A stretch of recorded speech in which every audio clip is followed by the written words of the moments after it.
Hello everyone. In this video we are going to learn the slope and deflection method for the continuous beam. This is the numerical problem on the continuous beam and this is the given figure, and they are told to draw the bending moment and the shear force diagram. Now the first step in the slope and deflection is to calculate the degree of kinematic indeterminacy. Now at joint A, it is a fixed support, so it will not allow to move in y direction, it will not allow to move in x direction, also the rotation is not allowed. So all the three reactions are restrained. So the degree of freedom of joint A is 0. At support B, the hinge support is there, so it will not allow to move in x and y direction. Only the allowed displacement is the rotation, that is theta b. Okay. Now at joint C also, the hinge support will not allow to move in x direction and it will not allow to move in the downward direction. So only one reaction is there, that is the rotation, and it is denoted by theta c.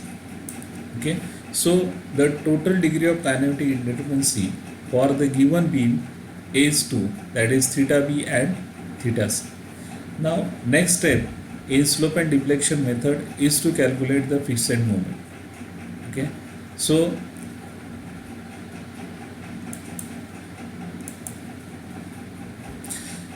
in member AB, the fixed moment will be in anti-clockwise direction. In the member BA, it will be in clockwise direction. Okay, so here the sign convention, anti-clockwise is positive and clockwise movement is negative. Okay, now the fixed moment for the member AB, so it is subjected to a UDL. Okay, so the fixed moment will be in anti-clockwise direction, so positive. So WL square by 12, putting the value of W and L, will get the value as 60. The fixed moment in member BA, as it is acting in anti-clockwise direction, so minus WL square by 12, putting the values, will get the fixed moment in member BA as minus 60. Now we'll apply the fixed moment to the next member, that is BC. Okay. Now here in member BC, the fixed moment will be in anti-clockwise direction, and for CB it will be in clockwise direction. So moment in member BC, it is plus, and moment in member CB, it is minus, because it is acting in clockwise direction.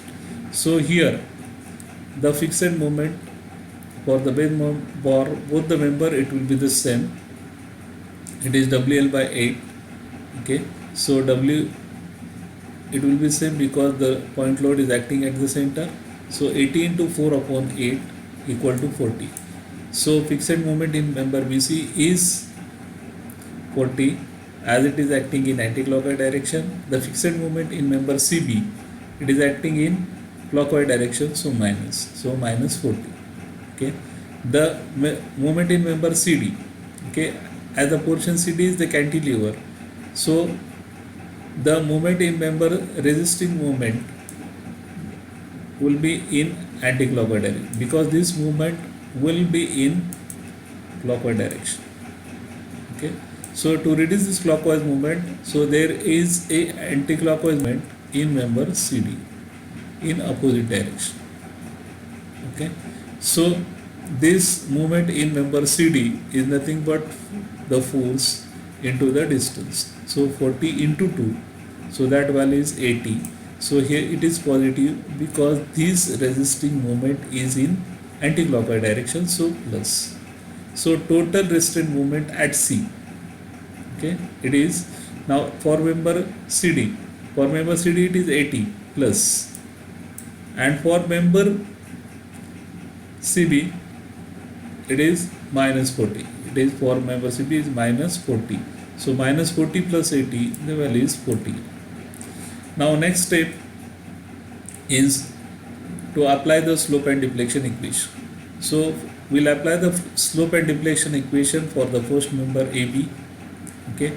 Now here support A is fixed, so the value of theta A is 0, and in the problem they have not given the sinking of support, that is no support is sinking, so the value of delta is 0. Okay. Now if you put the value of I and if you put the value of theta A and delta, we'll get the equation for the member AB. Okay. Now we'll apply the slope and deflection equation for the member BC. Okay. So the equation is MBC equal to 4T plus 4EI upon 4 theta B plus 2EI upon 4 theta C. Okay. Putting the value and solving the equation, we'll get MBC equal to 40 plus EI theta B plus 0.5 EI theta C. Same way, applying the slope and deflection equation for the member CB and putting the value of fixed moment and the length, so we get the equation MCB equal to minus 40 plus 0.5 EI theta B plus EI theta C. Now next steps is the equilibrium equation. There are two unknowns, theta B and theta C, so two equilibrium equation will be there. So the first equilibrium equation will be the for joint B, that is summation of moment B equal to 0, that is MBA plus MBC, it should be equal to 0. So putting the value of MBA and MBC, okay, so we'll see the value of MBC, it is 40 plus EI theta B plus 0.5 theta C. Okay, we are putting that value and we are putting the value of MBA. Okay, and if you solve this, we'll get the first equilibrium equation. Now the second equilibrium equation, condition is moment at C equal to 0. So MCB plus MCD is equal to 0.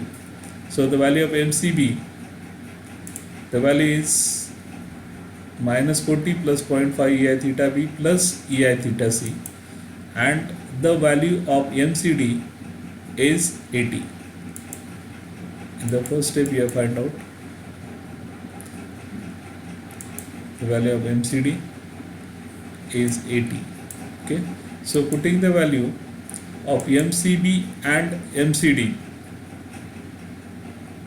okay, and if you solve this, we'll get the second equilibrium equation, that is 0.5 EI theta B plus EI theta C equal to minus 40.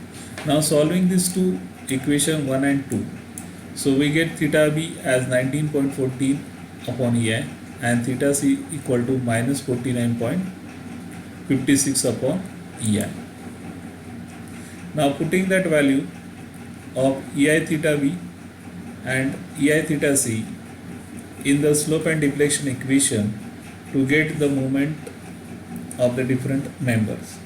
So moment in member AB is 72.76, the moment in member BA is minus 34.4, here it is 72.76 plus, so it is acting in anti-clockwise direction.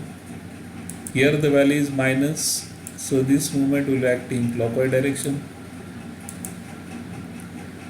So the putting the value of EI theta B and EI theta C, okay, so we'll get the moment in member BC, here the value is plus, so as the value is plus, that means this moment is acting in anti-clockwise direction.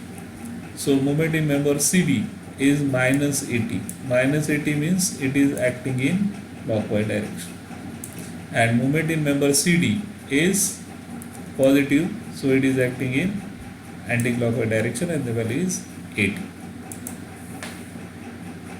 So here you have to draw the superimposed bending moment.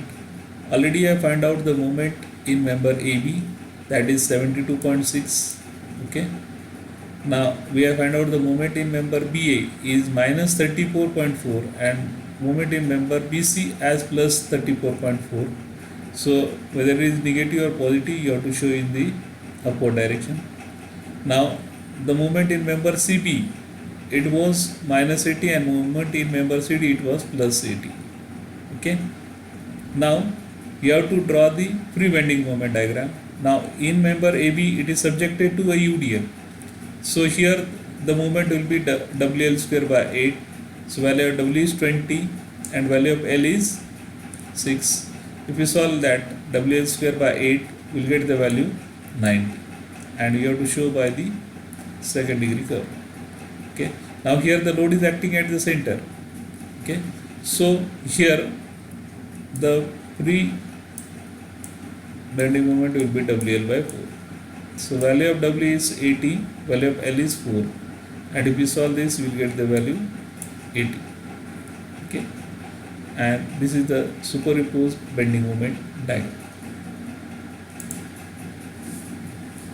Next step is to draw the shear force diagram. To draw the shear force diagram, you should know the support reaction. Okay, so we'll draw the member AB, BC, and CD.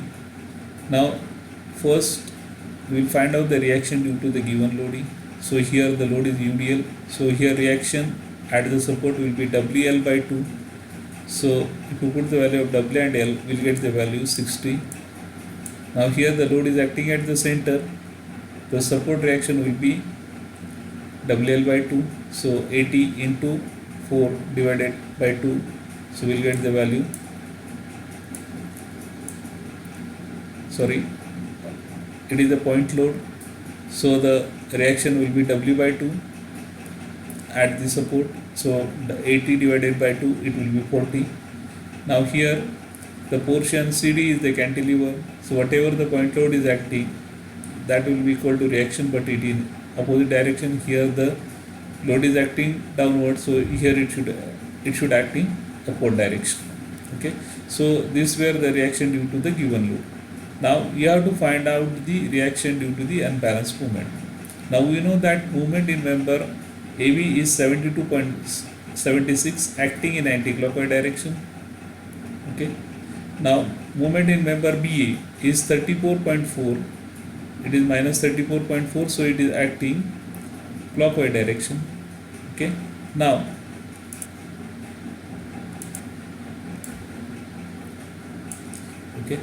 here you have to find out the unbalanced moment. So here the value of movement is plus 72.76. Here the value is minus 34.4. Okay. So 72.76 minus 34.4. So we'll get the value. Now as this value of moment at joint A is more, so the unbalanced moment will act at joint A. Okay, and it will be 72.76 minus 34.4. Okay, now this unbalanced moment will rotate the structure in anti-clockwise direction. So you have to apply the support reaction rotating the structure in clockwise direction. Okay, so the reaction at support B, it will be downward, and reaction at support A, it will be upward. Okay, so the support reaction should be in clockwise direction like this, and the unbalanced movement is in anti-clockwise direction. Okay, so the support reaction due to this unbalanced movement will be, okay, so 72.76 minus 34.4, okay, divided by L. Okay, and if you put the values, we'll get the reaction as 6.4. Okay. Now the moment in member BC is plus 34.4, so it will act in anti-clockwise direction. The moment in member CB is in clockwise direction. Okay. Now the unbalanced moment will be 34.4 minus 80, so the value will be minus, so the unbalanced moment will be in clockwise direction. Okay, and the reaction will be in anti-clockwise direction. Okay, so here reaction at B, it will be downward, and reaction at C, it will be upward. Okay, So you have to apply the reaction in such a way that the supporting reaction will rotate the structure in anti-clockwise direction, as the unbalanced movement is in clockwise direction. Okay. Now, if you are not getting that, wherever the unbalanced movement is there, that at that point, at that joint, you show the reaction upward, and to the next joint, you show the reaction downward. Okay. This reaction due to the unbalanced movement will be here plus 34.4 minus 80 divided by the length L. Here length is L is 4. So 34.4 minus 80 divided by 4, and if you solve it, we will get the value 11.4. Okay. Now you have to add the reaction due to the given load and reaction due to the unbalanced movement to find out the support reaction. Now here reaction due to the given load, it is acting upward, and reaction due to the unbalanced movement, it is also acting upward. So the both reaction is plus, and the value is 66.4. Now at joint B, the reaction due to the given loading is 60, and reaction due to the unbalanced movement is downward. So 60 minus 6.4 will get the value 53.6. Okay. Now reaction due to the given loading is upward, and reaction due to the unbalanced movement is downward, and it is 11.4. So 40 minus 11.4, the value is 28.6. Okay. Now the reaction at C due to the for the member CB is 40, acting upward, and reaction due to the unbalanced movement, it is upward. So 40 plus 11.4 will get the value 51.4, and reaction at C for the member CD is 40. Okay. Now the reaction at B will be 53.6 plus 28.6, that will be total reaction, and reaction at C will be 51.4 plus 40. Okay. Now we'll draw the shear force diagram. We know the support reaction at A is 66.4. Okay. Then in portion AB, the UDL is there. Okay. So 66.4, and this UDL is acting downward. So 66.4 minus 20 into 6, and if you solve this, we get the value 53.6. Okay. Now support reaction at B is 53.6 plus 28.6. Okay. Now here if we separate the reaction at B from 53.6, we'll get the value 28.6, and it is plus, so it will be in the upward direction. So as there is no load in this portion, so you have to join by the horizontal line. So 28.6. Now here the load is 80 kilonewton, and it is acting downward. So 28.6 minus 80, the value is 51.4. There is no load in this portion, so the horizontal line. Okay. So reaction at C is 51.4 plus 40, that is 91.4. Okay.